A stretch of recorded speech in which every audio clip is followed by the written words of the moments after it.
As many of you know, that I give lots and lots and lots of talks, not just here but overseas as well. And they're all put on the internet, on YouTube. There's over 1,000 of my talks on YouTube. So it's always tough to get a new subject and try and get a talk which you haven't heard before. There's always going to be some repetition, but last week, that after the talk had finished, during the question time, one lady asked me, just one of the really nice questions, and I was going to give a talk about that question this evening. Didn't really have a time to answer it fully, and that was, why are we here? It's very nice. It just gets to the heart of things. What are you doing here in this life on planet Earth? And of course, when we are born, we're not given that answer. We're just here, we arrive, not really understanding what we're supposed to do with our life. And of course, sometimes we just follow what other people do. But not many of you can stand just being sheep for a while. When it comes to sheep, I always remember the little story told me by one of our monks, Saṁsāra, who he grew up in a farm just outside of Mundijong. He really was a local boy. And he said that once, he went out to check on the sheep in the farm, and he saw the sheep.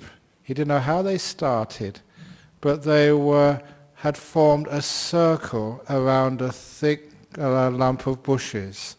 So they could not see the other side of the bush, but they'd formed a circle, and they were walking round and round and round, as sheep always do, following the one in front. And they didn't realize that they were going round and round and round in a circle which had no end. And if he hadn't have chanced on this and pulled one of the sheep out of line, they'd be still walking around that circle years later. And that's what sheep do. They follow the one in front, not realizing they're getting nowhere, they're just going round and round. And of course, what we're doing here, we follow other people first of all. But then we are born with this wonderful mind which will always question. And that's really important, to develop that questioning mind. It's what's one of the reasons I was enticed into Buddhism, because you were allowed to question, you were encouraged to question. And you weren't supposed to just believe what the book says, what the teacher said. It was not a guru tradition, it was a tradition where every person was an island, a lamp to themselves. That teachers, even the Buddha, only shows the way. He doesn't tell you what to believe. So the idea of dogma in Buddhism was just not there from the beginning. If anyone really understands what Buddhism is, there is no such thing as dogma. Just, this is how you can find out for yourself. And that really attracted me, the questioning and not just being sheep.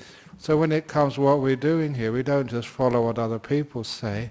We learn how to find out for ourselves. And we start off in life, enjoying our life, finding fulfillment in pleasure. There's lots of things to find pleasure in this life, in movies, in Harry Potter, in Superman, and obviously just in travel, and all the things which you spend a lot of your money on, seeking pleasures in life, sex, relationships. But we always find out that, that search for meaning in physical pleasure, even if it's going to see just this amazing scenery. I'm getting a bit too old now, but you go and see just beautiful landscapes. I remember going on a pilgrimage once and going to the Taj Mahal. And it's supposed to be one of those places to tick off on your, what they call these days, bucket lists. To see these great monuments, which people say are one of the wonders of the world. You go there and you sit there and you ask, why is this beautiful? Why do so many people come here? Is there something inherently beautiful in this structure? Or is it just because I'm a sheep and other people have said it's beautiful, therefore it must be beautiful, therefore I'll go there and get my photograph taken there, tick that one off. It's always, as a monk, as a human being, you're always questioning, is that really it? To see all these places. And of course there's no end of places you can go and visit these days on these tours. And is that the meaning of life, to actually to go and see the rainforest, the Amazon? And after a while, the pleasures, I always remember, reading poetry when I was young. I was actually a really great admirer of John Keats, the romantic poets. And I actually learned that I could actually quote them. A thing of beauty is a joy forever. That's the start of Endymion. And oh, for a glass of vintage, of cool, clear ale. And how does that go? That was another of John Keats' poems. And I knew these, and I would take them with me and read them. And just, it was into sort of the pleasure of the world. But then I started reading books like by Robert Burns. And he had a passage there which totally abolished the illusion of finding happiness in pleasure. And it was that pleasures are like poppies spread. Like the poppy. Maybe you have to be sort of a Northern European to know the poppy. Pleasures are like poppies spread. You pluck the flower and the bloom is shed. Because a particular type of flower, as soon as you pick it, the petals fall off. Or like the snowfall in the river, white for a moment and then gone forever. And now, that is not exactly how he pronounced it. But I'm not Scots, so please excuse me for mispronouncing one of the great poets of that land. But that was the essence of his poem. Pleasures are like poppies spread. And we search for meaning in pleasure. And we have a lot of pleasure in life. We go and see great rock bands. And I say that in my early years, I saw some incredible bands. The very first concert of Led Zeppelin, I went to a place in Chalk Farm north of London called the Roundhouse. And there was this all-night concert, 2 hours of The Doors, Morrison, and then followed by 2 hours of Jefferson Airplane. It later became Jefferson Starship, and another 2 hours of The Doors, and another 2 hours of Airplane. 8 hours of two of the best rock bands, ever. But afterwards, it was gone. And you can understand that you just had to seek more pleasure to get any meaning. It never meant anything in the long term. And so, why else were we here? And of course, then, later on in life, we get into relationships, where we start to experience love, love for another human being, and the closeness of that love, and the trust and the vulnerability of that love, which again gives a more powerful meaning to things. But that love to another person, sometimes it lasts, sometimes it fades. And if it does last, it doesn't last forever. And I notice that most people in their search for meaning in life, they often stop there, with this thing we call love, and not really understanding what it is, but getting some sense, some taste that there is some meaning in this thing. And it can be incredibly fulfilling for a while. But it's not just a love for another person, a love for your kids, and the love your kids show to you, which is incredibly sweet. That selflessness when you come home from work and your little 5-year-old just runs to you. Welcome home, Mummy. There's something in that which has far more meaning than any sort of pleasure. And this is something which you look at. Why? And it is most people feel that finding that love and experiencing that love and giving that love is the highest meaning of the world. And when you look at it, first of all, so much of that love is like the poppy, pluck the flower, the bloom is shed. May not be straight away, but after a while. In my job, don't think that I don't know about life. I did have my relationships before I became a monk. And also, you deal with people, you talk with people, you watch them almost from a distance as they go through their relationships, and also when they go to the end of the relationships, especially when somebody dies and passes away. And all the pleasure of that love you share together is replaced by this almost intolerable pain called grief. When someone you love so much, a young child, gets taken away. I read in the news there was some police car chase somewhere, and a little 14 or 15-year-old girl was playing in a garden, got killed. How can those mother and father cope with that? just in the safety of their garden, of their house, the front yard. Some police chase some person committing a crime and the police doing what they have to do and the car crashing through the fence and ending the life of a beautiful little girl, only 14 months or 15 months old. The pain of that. And then you find out, why is it all these funerals which I do, and I do so many of them, the grief always comes with that love. And one of the reasons is that if we want to find meaning in life, that particular love, please don't confine it to a person. Keep it separate from the person, but includes that person. This is one of the things which, as a monk, people say, don't you miss, as a monk, having a relationship? I say, what do you mean? I have so many relationships as a monk, with each one of you. And I don't mean sexual, I mean something much bigger, opening the door of your heart and including each one of you into my lives whenever you are in front of me.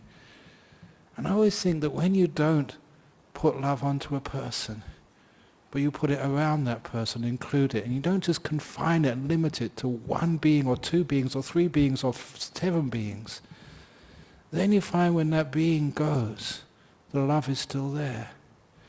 This is one of the things which I learned from Buddhism. We have this beautiful thing called love, but we attach it to a being. We attach it to a thing. And then when it's attached to a thing, when that being goes, the love goes with it, and replaced by pain. But for many people, teaching, learning through meditations, who come to places like this, somebody dies, but the love stays. It doesn't go.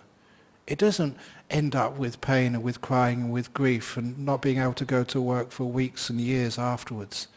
That pain of grief is not there when we learn that love is not in a person, that love is just around them, surrounds them, soaks into them, but not confined to one particular being. I tried to make that point last week when I talked about space. And when anybody lives in that space, they leave a mark there, an indelible mark there, and they disappear, but the space is changed forever. That space in your life, a person comes into your life, a friend, a father, a mother, and they're no longer here, but they've left a mark, and that mark never goes away. And this is what I'm talking about by this thing which we call love. Changes the space, and it's not with a person. It's totally independent of them. Maybe that person sparks and generates that love, just like a wood can start a fire, or oil starts a fire, but the oil is not the fire. The person is not the love. The love is something which that person ignites, and which is separate, and exists independently. And when you start understanding something like love like that, you can understand that the person leaves, the love remains. A person dies, the love is still there. And it's not replaced by the grief like something has been stolen from you. The person disappears, but not the happiness, not the love, not the beauty. That will always remain. This is where I call it, detach the love, not make it a person. But when we receive that love, sometimes when we receive that love, we just attach onto it.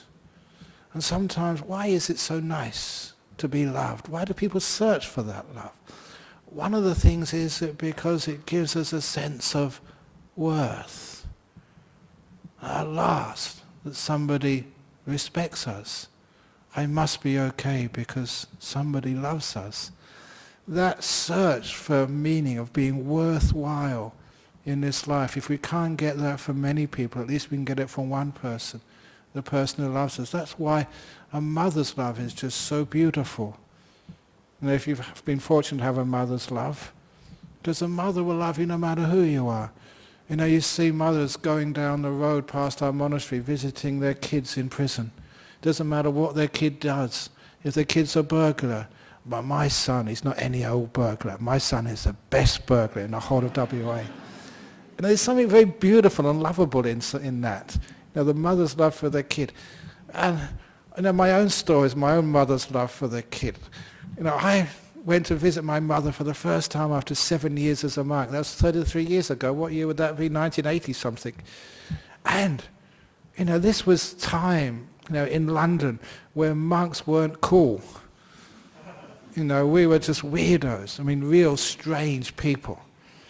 And so when I went to visit my mother, and her weekly routine was on a Saturday morning doing her shopping. She was working as a secretary, so she hadn't time to get all the sort of groceries and other stuff for looking after the apartment. So Saturday morning will be shopping time. Saturday afternoon going to the hairdressers. She had a routine. And I went all that way to spend time, to hang out with my mother. I hadn't seen her for 7 years. So I asked, can I come with you, on your shopping in the Saturday morning? And I thought I was ready for her to say no, because she might be ashamed to be seen with this son dressed like a girl, brown rose, bald head. That was really weird. And, of course, he said, no, come. And so when we walked, to the shops, again, I thought she would, like teenagers, walking like a couple of meters in front of mum and dad, a couple of meters behind. I'm not associated with these. Mum and dads aren't cool. But no, she was right beside me. And then, for those people who know London, the streets are very narrow and it's full of traffic. And they have a small sidewalk. And in order to protect the pedestrians on the pavement, the sidewalk, from the traffic, they have railings. And it's the railings where people, when they enter the shops, they usually leave the prams with the kids inside, and they tie the dogs there. And I thought that's where my mother would leave me, with the dogs and the babies. Not to take me inside the shop, because I think these are her friends. She sees these every week. They know each other, and she'd be embarrassed, to see me. But no. She dragged me into the first shop of newsagents where she got some weekly magazines. And to my surprise, she introduced me. This is my son, the monk. She was proud of me. And that was something I never expected, because I never knew just the love of a mother for the son was what we call unconditional. And if I was a bank robber, if I was even please excuse me, a paedophile, she would not be ashamed of me. Here's my son, the paedophile. No, that's going a bit too far, I apologize, but you get what I mean there. A mother's love for her son is totally unconditional. And that was really something which inspired me. And it taught me, I learned much more from life than you learn from these books. And that type of love is something which is very beautiful. And it's something which gives our life meaning. And it's something we aspire to. Sometimes you don't make it. And I often tell people, those of you who are married, have you got your relationship up to that level of unconditional love? Or is it still, I love you as long as you're faithful, darling? As long as you don't spend too much on the credit card. As long as you're home early enough and you take out the garbage and you look after it. So much of our relationship is so conditional. It's got rules to it. But a lot of people, they do have a relationship with someone, don't care whether it's same sex or whatever. And sometimes they do get to that point, and it's beautiful when they do. When they say, darling, the door of my heart really is open to you, no matter what you do. I love you unconditionally. And I've seen that happen in some beautiful cases. Just one which comes to my mind. This man, he was a good friend. He used to come to our monastery. He was a bit of a cockney. I was the only one who could really understand him when he came to our monastery. And, after a while he decided, he wanted to leave his wife. And he found another girl, much younger than him. And so he got divorced from his wife and went to live with this other girl. He broke up, and his wife was devastated. But later on, after 3 or 4 or 5 years, and he was a good guy, he sort of split from this second wife. And about that time, his first wife got very sick. And he went to visit her in hospital and held her hand when she died. And she said, even though you left me, I never stopped loving you, George. I'd always forgive you. And when I heard that, I thought, wow, that wife you had. And he said, I was so wrong to have left you. I was just stupid. I didn't realize just how beautiful your love was. It was unconditional, even though I caused you pain. And just after about 40 years of marriage, I decided to, go with somebody else. And I know the other girl. She was a really good girl. You can't really criticize people, but that woman he married first of all, now she understood what love was. Totally unconditional and forgiving. Could you do that to your partner? If you could, you've gone to that next stage of what real love is. Again, parents can do that to their kids can do that to their parents, but you can take it to another level yet. Why is it we only have the unconditional love to a person, our family? Why can't we have that unconditional love, which is not attached to a person, which is just there, which can meet anybody who comes into your range of vision and speech, who comes close to you? And that's not just unconditional love, but unspecified love. And that's something which is, again, totally different.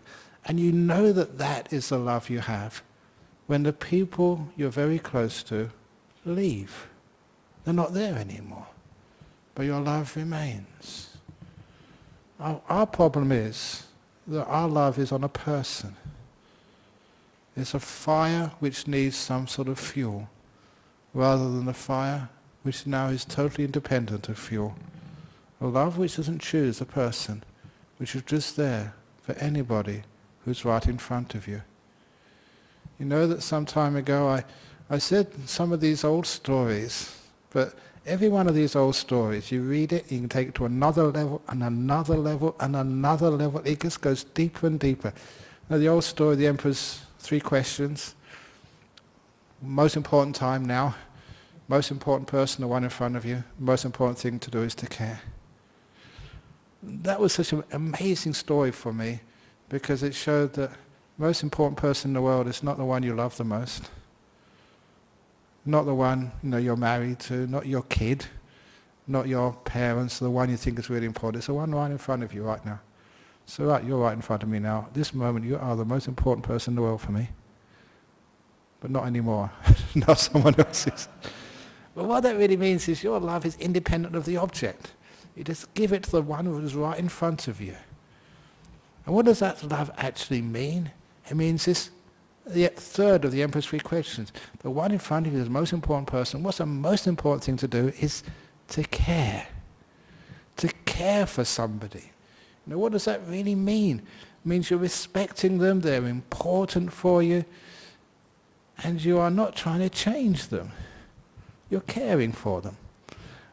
To understand what I mean, that other little story I'm bringing in here, many of my famous stories, bringing them in to support this particular point. The doctor, he's not here this evening, he lost his first patient, first year as a doctor, as an intern, came to see me, wanted to resign, I don't want to be a doctor anymore. Why? He said, because I had to tell this girl's widow, this young man, the one he loved the most in his life, is dead. And your kids have got no mother. And he could see just the pain in this poor young man's face. He'd just come back from the hospital, I don't know, it was Royal Perth or Charlie Gardner's, just having told, this poor guy, that he'd lost his wife and kids, had no mum. And that just hurt him so much. Can you imagine having to do that? He said, I can't do this anymore, I have to just give in. I can't be a doctor, because that's going to happen again, and I just can't face having to be the one who tells somebody that incredibly painful news. And that's when I told him, I said, you've misunderstood what being a doctor is all about. If you think that being a doctor is curing all your patients, you are going to fail so many times in your life. And you're going to go through this so many times. And the reason is because you haven't understood what the role of a doctor is. The role of a doctor is not to cure, it's to care. To care for your patients. Not to cure them. And you'll know what I mean, because if curing is the number one thing you're supposed to do, some of the interventions which happen in hospitals today, cure at all costs. Forget about caring for the patients. If it hurts, it's going to prolong their life unnecessarily. That's curing. Caring is a totally different agenda. And if it's caring, a lot of times, now I've got to care for this person, it's time to let them go. No more interventions. The quality of their moment is more important than keeping them alive. And I say, if your job as a doctor is to care for people, you will never have to fail. You can always care for people.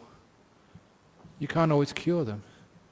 Therefore, you can always be a successful doctor. You will lose many of your patients.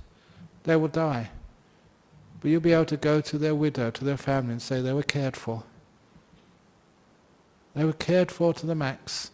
And the family, yeah, they'll be sad. But they'll realize everything was done and your loved one died being loved and cared for. Now, that's an example of what I mean by one in front of you is really important. And the thing to do is to care for them. Stop trying to cure people.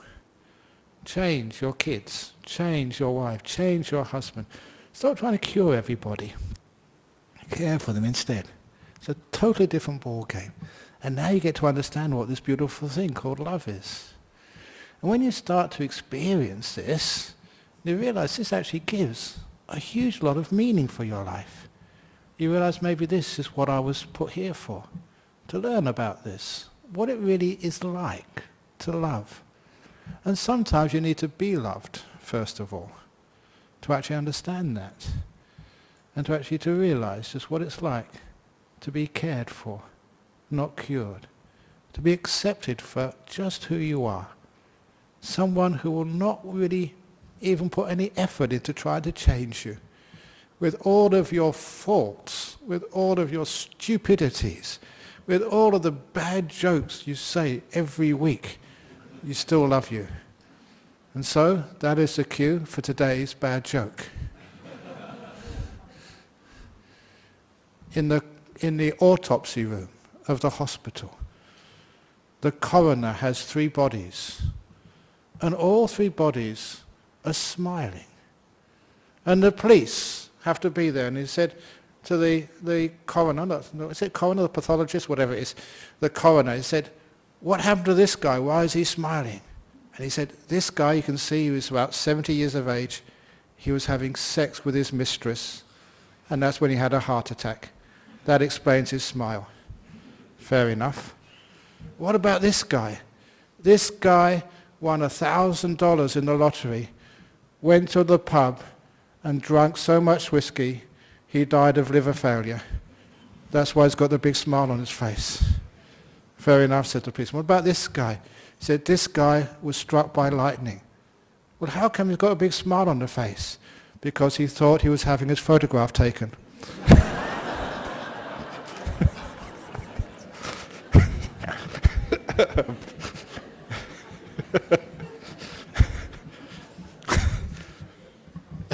So that's my bad joke for the day. And, no, it's a way to try to cure me. I'm going to be inflicting these on you till I die. But that's the difference between curing and caring. And so sometimes we understand this is where we have another meaning of that love. And of course, if you've ever had that unconditional love, which is, it's not just trying to keep you there, but just gives it to you and then frees you. I've had that from these great monk teachers I've known. I mentioned to many of the monks that the first time I got this was from a monk, not even Ajahn Chah. Ajahn Chah was too close to me. He's my teacher. I went to visit this famous monk called Ajahn Tate in Sri Chiang Mai on the Mekong River over in Nong Khai province, north of Thailand. He was supposed to be an amazing monk. In fact, when I first became a monk, he was dying of cancer. He was in the main hospital being looked after by the king of Thailand because he was a famous monk.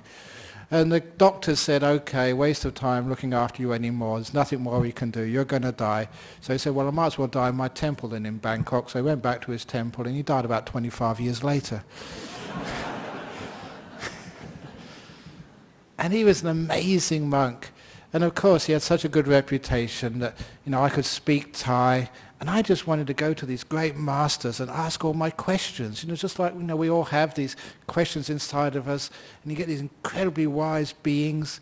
And you just want to just ask questions from someone who knows what they're talking about. And so, he was very famous, had to make an appointment, went up there, spent about 2 days waiting. When I went into his room, you know what happened? All the questions totally vanished. My mind was so blank. But what I felt instead was this incredible, and I mean just incredible, unconditional love. I was a young monk. I still had my fantasies, my defilements and all that sort of stuff. And this guy, he loved me for who I was. I didn't have to become enlightened. I didn't have to sort of be a good monk. I didn't have to clean up my act. You felt totally accepted for who you were with all your faults. And that's the feeling I had. And as soon as I got a feeling like that, the next feeling I had, I don't want to move. I'm going to stay in here for the rest of my life. I'm not going anywhere. Because it was such a beautiful feeling of having this total, absolutely 100% acceptance. This guy would not criticize me at all, and he never would. And that unconditional love was something you could feel from another person. The simile which somebody gave later on, I haven't shared this simile for a long time with you, is this Westerner, he said, he heard from another person, sometimes his stories go down the line and they get added to, subtracted to. He said that people are like, everybody has got spikes coming out of their body. And so they're invisible, you can't see them. But some people have got very long, sharp spikes. You go into the same room with them and you get scratched. Some people, they come into the room and you feel really uncomfortable. Ugh. They're very angry or very violent and you just want to get out. These are the ones with long, sharp spikes. Ordinary people have just got, average length spikes. You get too close to them, you criticize them, you try and be funny with them, you get scratched. So there are some people, and these may be the people you live with, they've got very short spikes.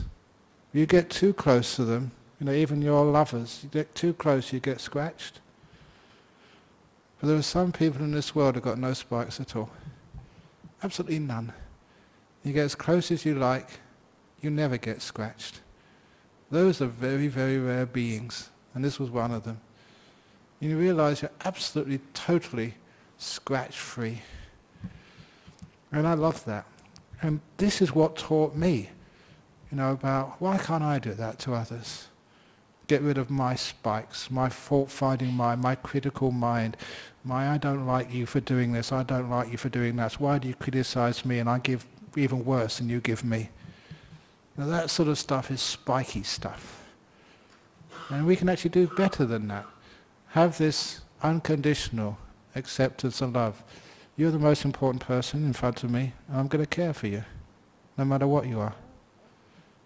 Now, I know most people think, oh, come on, Ajahn Brahm, this is the bad world. You've got to stand up for yourself. You've got to fight back. Whatever you get, you've got to give back even worse. Otherwise, people take advantage of you. Please, you can do better than that. It doesn't work that way. In the real world, and I know the real world, in the real world, when you give kindness, you get kindness back. More than you ever give. That's what I've done all my life. That's why so many people can look after me. Because I can get whatever I want. If I say I need something, I need some shoes, I'd have about 10 pairs by tomorrow morning. Why? Because so many of you love me. Why is that? Because I really care for you, and you can feel it. There's no way I'm going to ever criticize you or harm you in any which way. And so that's something which is very beautiful, which gives life a bit of meaning. But it's still not enough. Because a lot of that kindness and a lot of that love, it's just too busy. And there's something which is higher than love. And this is something I was talking a little bit about tangentially last week. Peace of mind, contentment. That is when you're not just loving another person, that's when you're loving life in all its aspects. Just like I felt from that monk Ajahn Tate, I didn't need to change. With all of my idiosyncrasies and stupidities, I was loved. And now can we do that to life? With all of its stupidities and idiosyncrasies, with the shootings in Paris, with the little kid with leukemia, which I chanted for this morning, 14 months old, with all the tragedies of life, the pain of life, but also the joy of life. I know many people that come up to me and say, I love life. I say, do you? Really? Or do you just love the nice part? You love it when you're young? Do you love life when you're 80? Do you love life in the old people's home? Can you take that love to that level that you can love everything? A lot of people say no. But imagine you could. What would happen? Imagine if you could, please excuse me again, love the paedophile. What would happen? The paedophile being loved by somebody. It would change. The paedophile will be healed. Love the bank robber. The bank robber wouldn't need to rob any banks anymore. Because there's something about this which is caring for a person. Why do people do these stupid acts in the first place? No one's actually got into them and opened up their heart for them. They do things which are just so hurtful and painful and scarring others. But even the scars inside another, how do you get those scars out of the human beings when you have been hurt? I know how to do that. It's not that hard to do. It doesn't matter how much damage has happened to you. The old story, damaged trees are the most beautiful ones. The crooked ones, the bent ones with scars on their bark. They're the ones that people love the most. You go into a forest, straight trees, yeah. The crooked ones, the bent, the ones which have been burned by the fires, the ones which have been damaged and got all these knobs on the bark, which have been bent over by the wind and the storms, where the branches have been ripped off, by the heavy winds, and in their holes are just these birds find their nests. There's something beautiful about that. When we see the big picture, when we really understand life, strangely we can love the whole of it. Believe it or not, you are at peace with the world, not trying to cure it, which most people do in their life. They find meaning trying to cure the world. And what do? They make it worse. How many people? And you can really respect them. They're really trying the best they possibly can, with the wisdom and the love which they have.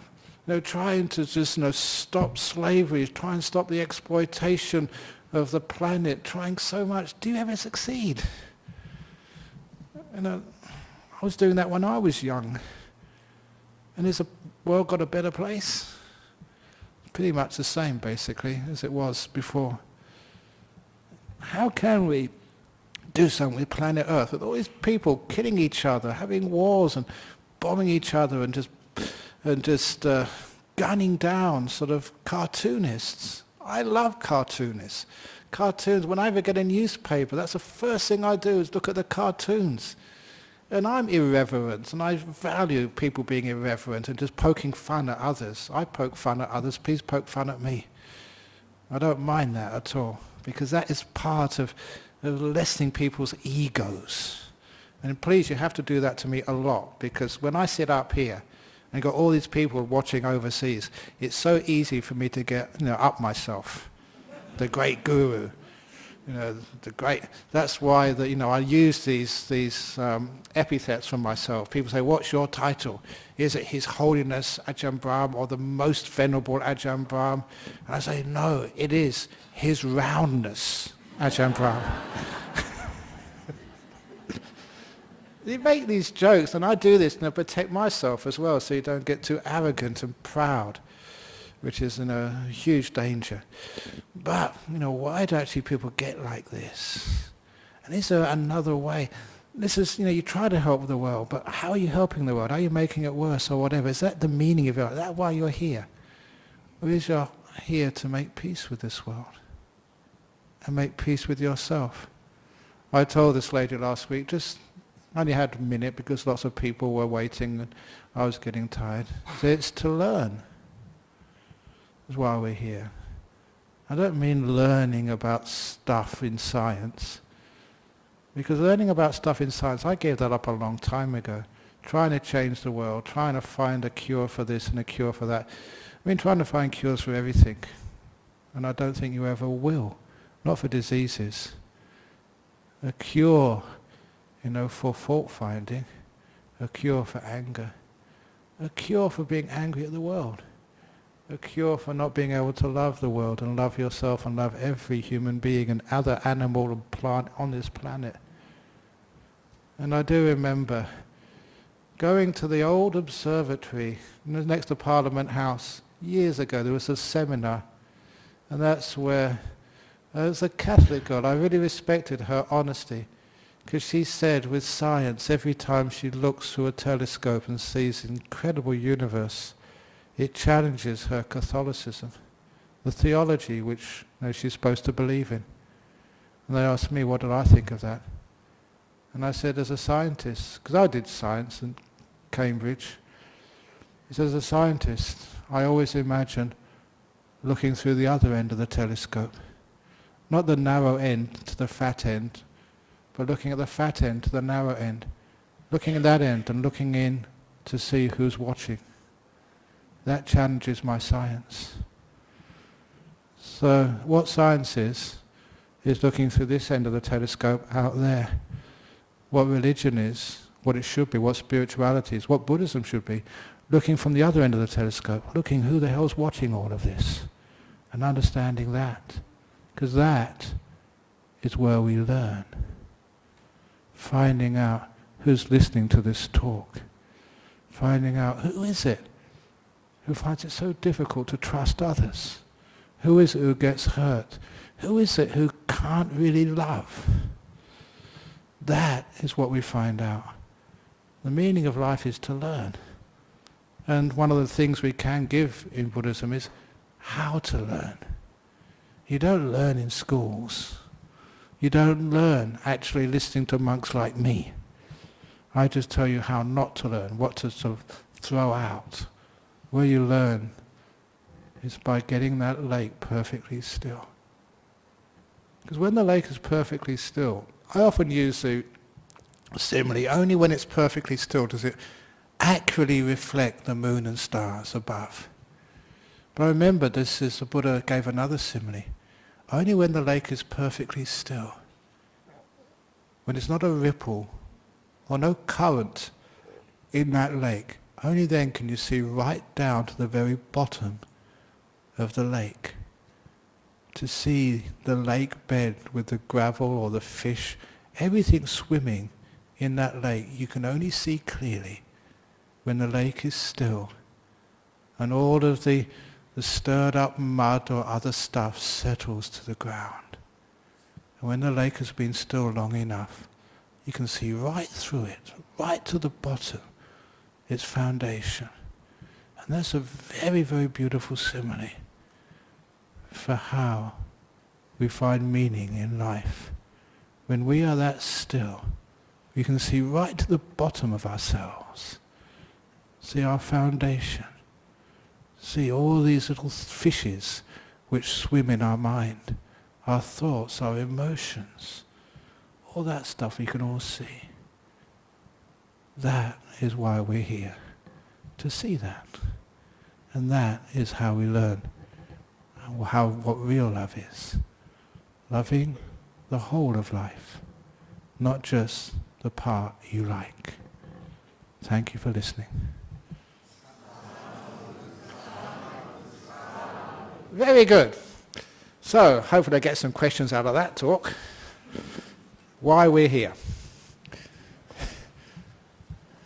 So if you really understood that talk, I know you'll have really understood it because you won't be here next week. Actually, I won't be here next week. I'll be teaching a retreat, but someone else will. So any questions from the audience? Yes. Yeah. Isn't life a bit like a joke? Like I just find, I'm thankful for the lady who asked the question last week because it's a question that I've been asking all my life. Yeah. But it feels to me like life is a little bit like a joke. Like a joke. That we come here and we spend all this time doing all these things just to undo all these things. Yeah. After a while, you find you don't need to undo anything. That every part of life has its meaning. And even the painful part of life, giving similes before, that's, the dog shit of life, which we use to dig under the mango tree to get sweet mangoes. After a while, we find actually meaning in every part of life.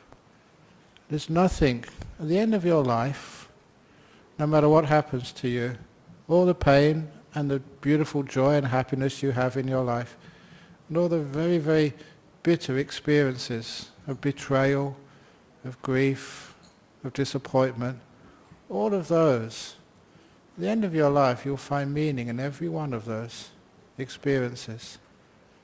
It's hard when you're right in the middle of the shit, and please excuse me for using these words, because you've got to use language which actually means something to people.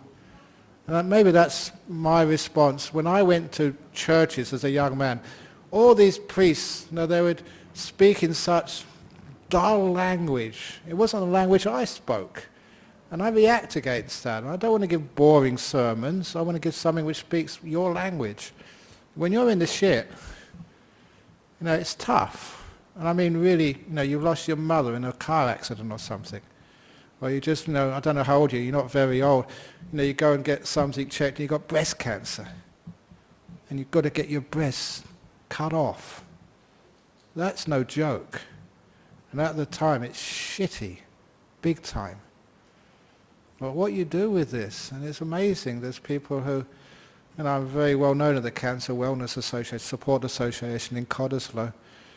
And I've been there and seen people and talked with them and been through it with people.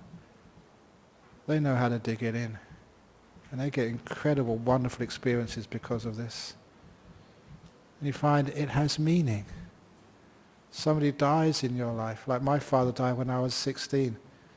I found meaning in that. Painful, disappointing, but you grew so much from that. You learnt. And at this stage of my life, I regret nothing. Much of it has just been incredibly painful, difficult, but so fulfilling. You see the big picture. You see right to the very bottom of the lake. And every fish in there is beautiful, even the ones which have bitten you. That is what we learn. That's what we're here for. And of course, in Buddhism, once you learn that, you don't come back again. You're finished. But if you haven't learned that yet, you come back again to learn some more and some more. It's a very kind world in the sense that you don't need to rush. Just little by little, we get wiser, we grow. And we don't compare people either. Just no more that I can go to a high school. Yeah, the kids in grade 12, they're much more intelligent than much more knowledgeable than the kids in grade 8. It's only because they've been there longer. Well, some people are kinder, maybe wiser than others. Doesn't mean they're better. They've just been around a bit longer, more lives. They're not superior. They've just been around more lifetimes. So we don't judge. but we learn. Once you pass, and by passing means no regrets. Forgiven everything, not just people, forgiven yourself and forgiven life for all the things which it does. Then you've graduated.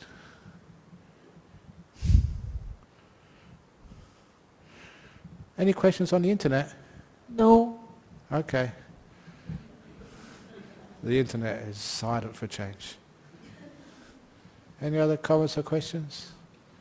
Okay, we can finish off now. Maybe I might get a really nice question for the next talk after we all finish. So let's pay respects to Buddha, Dhamma, Sangha, and then we can go to bed.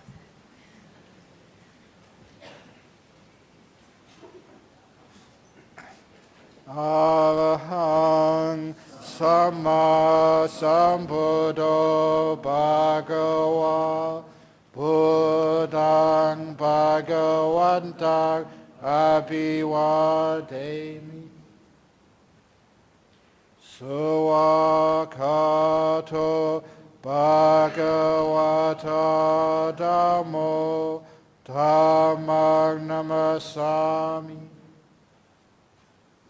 Supatipano Bhagavato Sāvaka Sangho Sangham Namami.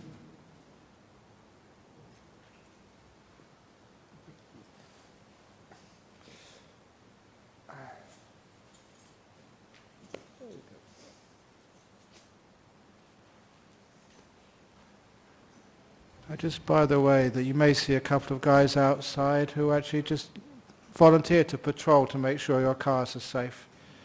So they're using high visibility jackets. So if you do see them outside, thank them for looking after your cars.